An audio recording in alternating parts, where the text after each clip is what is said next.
On this episode of Still Loading, it's a bonus.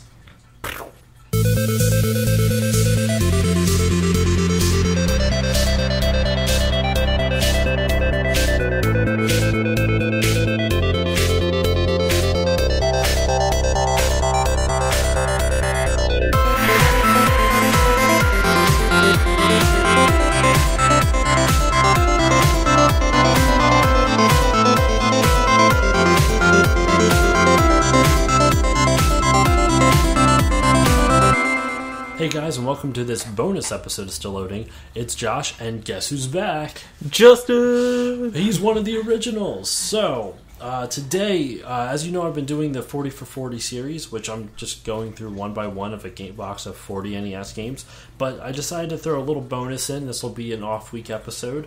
Who knows how long this will go? That's why it's going to be an off-week episode, so we'll find out what happens.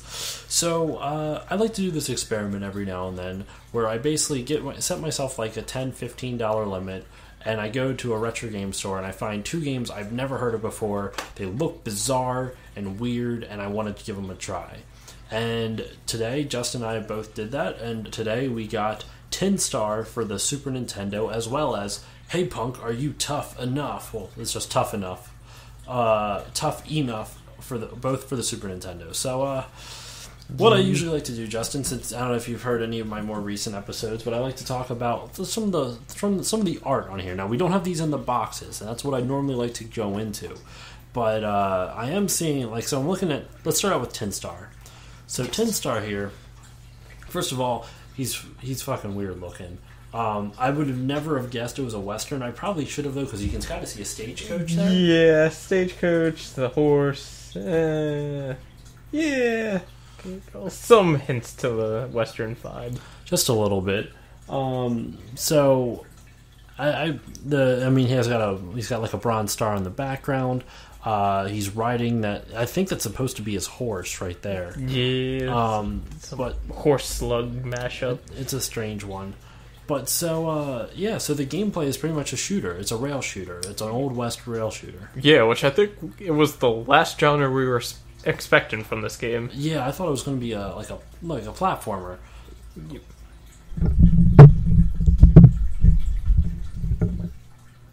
Okay. Yeah, I thought it was going to be a platformer, but it clearly was not. It was a rail shooter, and apparently, I was looking it up online that you can also play it with the mouse or the Super Scope. Yeah. So, what did you think of it, though? I thought it was surprisingly fun, because generally these games, I remember, Hogan's Alley for the NES, there's a couple other, rail shooters that if you didn't have the gun for it, it was pretty much horrendous to play. To move the cursor or the sight scope in the place that you wanted it with the controller, it was so painful. And this was surprisingly smooth. It was really smooth. I was really pleasantly surprised by the amount of, how just the ease of use. I was really expecting, when we got in, I'm like, oh god, this is a rail shooter with what have we gotten ourselves into? With a D-pad. And it clearly wasn't really that bad. Yep. So, what we got, so the only thing I really thought was strange about it, other than the art style, you had this old lady that for some reason hated Tinstar. Tinstar is the new sheriff of whatever town this is. I really didn't pay attention to the story. We were like, story, okay, whatever. Just what is this? And he looks like he's got a partner named Mo, and he's the new sheriff, and no one likes him. And so we got actually about halfway through the second. So each level is a day, and there's 4 scenes in a day, 4 different zones, or if you want to call it like that. So we beat the whole first scene, and we're about halfway through the second scene. And so far, all I got is that no one wants Tinstar in this town. Obviously, the bad guys, because they wanted a sheriff. But it's just weird because Tinstar is there's a lot of metal puns. Yeah, aluminum away or something. Yeah. Well, that was his horse, was aluminum. Yeah. And it's just really weird. He has rivets on his chin, I guess, to show that he's square jawed or whatever. Yeah. But the old lady that hates him, who he rescued, even though she still hates him, has the squarest jaw I've ever seen. Yep. It's really disturbing. Yeah, the characters are definitely interesting. The enemies are tactful, I guess. It's just a really bizarre setup. The control where it kind of lacks. One is like the gameplay's a little repetitive. The sense of humor is kind of yeah. But the biggest issue I had with it was just like it wouldn't let you shoot at random times. Like you would be crawling across like train cars or riding a horse or whatever, and it would randomly just like you wouldn't be able to hit someone even though you're aiming right at them. Right, yeah, like I guess the feel was like they were trying to emulate like, oh, you're jumping across a train, so you obviously can't like jump and shoot for some reason. I guess. I mean, no, that I understood, but like you'd be hanging on the side of a train and like his arm would be free, and he's just like, nope, I'm not shooting him. I'm like, bitch, why? Like, come on. Yeah, I don't get it. Yeah, and like one other thing so the way that works is at the end you get ranked like how many shots you missed, your accuracy, or how many shots you had total. Yeah, your accuracy, how much life you had at the end of the level, and it's kind of cool because they like either give you money or take away money based on your stats.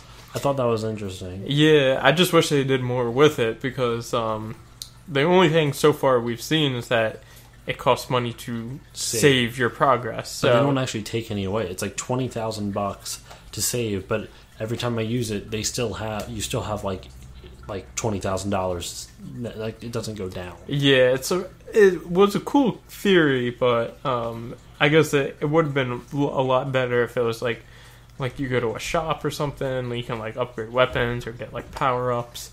Things like that, but it was pretty much cut and dry. Yeah, it was pretty straightforward, which was kind of depressing. The art style was overall pretty appealing. Would you agree? It was colorful. Like the enemies were interesting. Probably the coolest. I think at the end of the first day, you have like there's a couple boss fights within each stage, but the final one was like the boss of the day, I guess you could say. Yeah. And they set it up where it was like a quick draw, and the way they did it was that first you would like see the draw icon somewhere, like it was like a revolver, revolver, not the barrel of where the bullets come out, but like the actual barrel where you put the 6 bullets in, right? And you would always see the cowboy spin it and close it up and then fire, that kind of thing.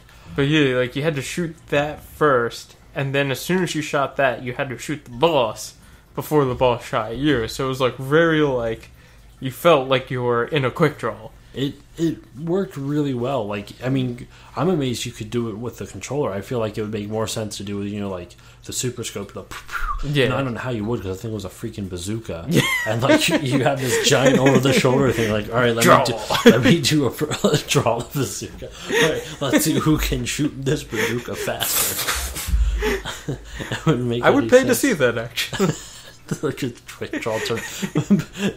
No one would survive. It was just like shrapnel in everyone's legs and stuff. Can you shoot blanks? Like, can you shoot like rubber bazooka shells? There you go. That would still probably like break someone's arm on impact. Worth it. Oh my god. So it was a pretty. I'm sorry, I'm just thinking of that. It was a pretty like. That was really cool watching you play that. We just kind of passed it off, level after level. I always found out that I was the worst one because I would always somehow end with only 1 health, leaving Justin with nothing for the next level. But somehow he always, pulled through. Just like I always do. But and it was a surprisingly fun game. Definitely. If you guys haven't really played it before, I definitely suggest giving it a shot. It's not. I mean, there's not much more to really say about it. Yeah, it's just kind of like your basic. Like, I mean, I'm sure we like really extrapolated, but this is just a bonus episode, so I'm not trying to take too much time with this. Maybe like we'll see what happens with it. But let's move on to our other one. Oh yeah. So Tuff Enough. So let's talk about what we see on here. So Tuff Enough. First of all, the thing that stuck out at me at the store is that in big bold letters it says, "Hey punk, are you tough enough? Tough enough?" And then it says, "Master the moves to master me." Oh my god, that sounds like a rhyme. Master the moves to master me. Just start going off. But so no. And the artwork is like this bizarre, like comic book manga. It's not quite manga, but it's got like a definite like 80s cartoon vibe on it. Like totally. 80s comic vibe on it. Like he reminds me of Blanca from Street Fighter. Well, he's terrifying. Look at his freaking teeth, man. Like it looks like he's about to like unhinge his jaw and just suck out someone's soul. Pretty much. Then it looks like, I can't tell if that's like a picture of a dome or his shoulder pads in the bottom right there. Yeah. I don't know. But either way, this was published by Jollyco in the U.S., which they've done a good number of games, made in Japan. Oh geez, there's stuff on the. I didn't even realize there's writing on the back of this cartridge. Oh well, it was like $10. I'm not worried about it. So anyway, so we didn't know what to expect with this. Based off this, what did you expect when we went into it? I pretty much just thought it would be like a brawler. Like a beat 'em up, like a Streets of Rage, Double Dragon type of thing. Yep. Well, it's a Street Fighter clone, as we found out. I was with you on that. I totally thought it was like a beat 'em up, kind of TMNT, Double Dragon, Streets of Rage, that kind of thing. Yep. Was not. Definitely. Not even in the slightest. But it was a Street Fighter clone, and it was tough as fucking hell. Yeah, I was even surprised because like I'm okay at fighter games, but like I can muscle my way through Street Fighter and like Mortal Kombat, and this one was just. Well, you did pretty well with it though. You got pretty far. Yeah, I will say it did take me a while to kind of get used to like character styles and like techniques and stuff. But this one's definitely more of like a reactive fighting game. Like you kind of have to let the like enemy react first, try and go on the offensive, and then you react to what they're doing. You see, I never had the patience for that. But I will say at least, so you can play as 4 different characters, and what's kind of lame, like I don't even like remember the characters' names. I know there's a girl named Kotono, right? Yeah, like Kotono. It's what was the Norwegian dude's name? You know what? Once again, let's do the I'm going to be unprofessional. Yeah. And look up some stuff on Google. So that's not it. Yeah. You had the Ken and Ryu clones. So the characters in this are so you can play as Sho, sorry. It's a 22-year-old street brawler from Hokkaido, Japan. His fighting style is called Tenga Haryu, which means Heavenly Claw. I probably butchered that, so I apologize to anyone who's a stickler for that kind of thing. His motive was to finish the fight with Zazie, which was interrupted when the Great War started. Zazie, a 22-year-old rival of Sho, is from the United States. His fighting style is Chiso Haryu, which means Earth Claw. He is a head swap of Shio. Yeah, like I pointed out, they literally have the same body type. Yeah. They have the same sprite, but just a head swap and a color palette swap. Yeah. Kotono is a 19-year-old female ninja from Kyoto, Japan. Her fighting style is Kuki Shindenryu Ninjutsu. I apologize once again. Ninjutsu. A master of sword fighting. She uses kunai. If she's a master of sword fighting, why the fuck is she using kunai?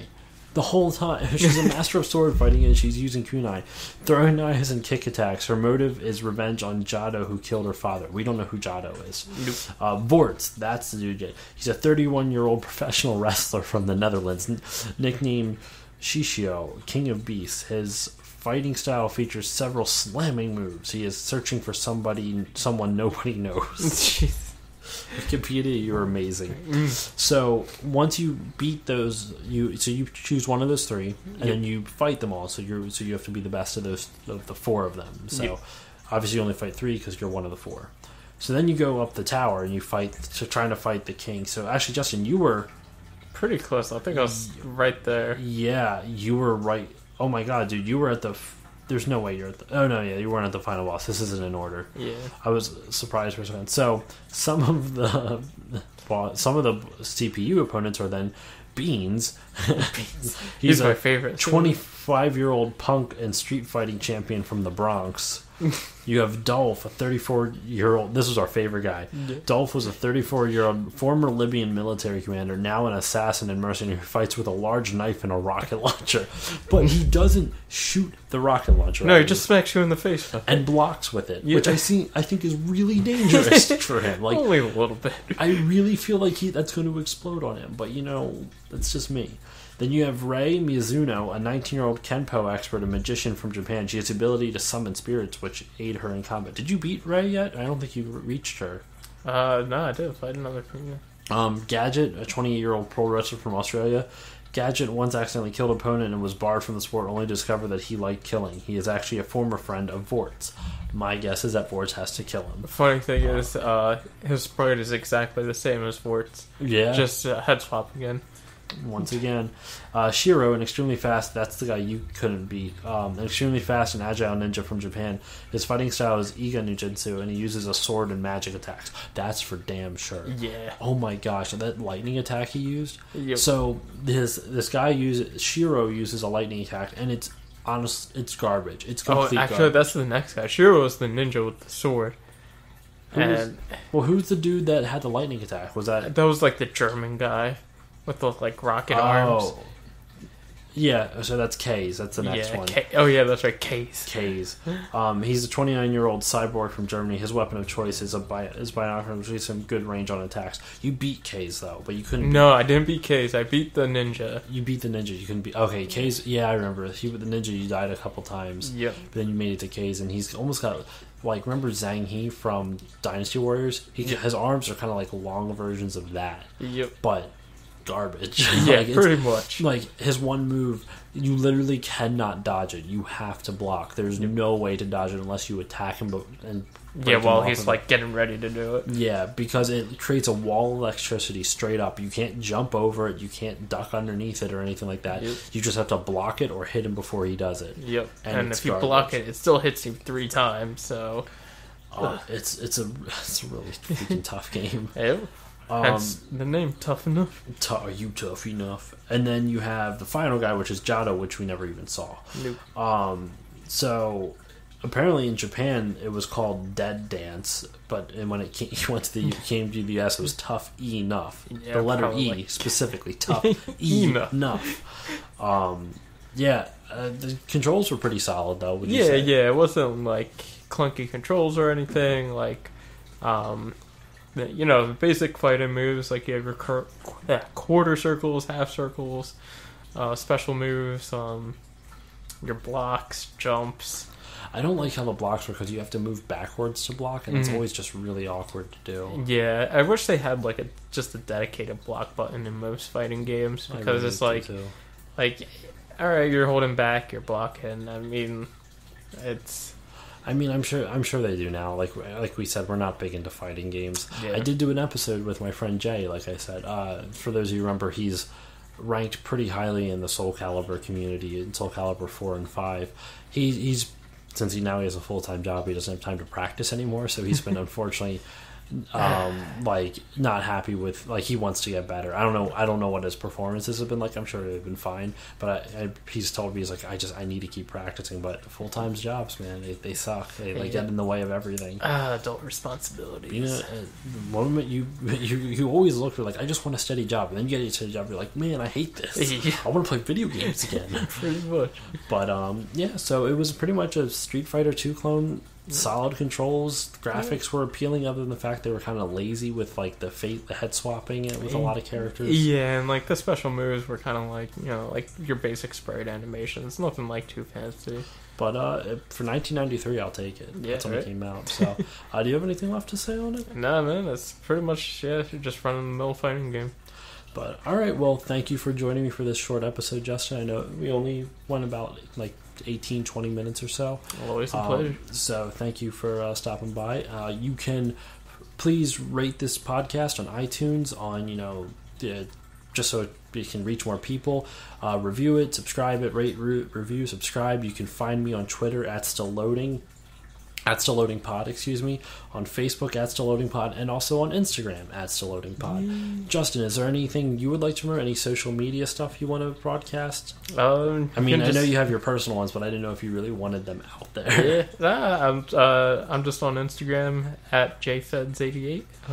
Do a lot of weird cosplay stuff. Well, I think a lot of people enjoy cosplays, but yeah, you've got a small following on Instagram. Yeah, a little bit, but it's all in good fun. But all right, well, thank you all for listening, and I'll see you on the next 40 for 40 episode. Peace.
Nuff.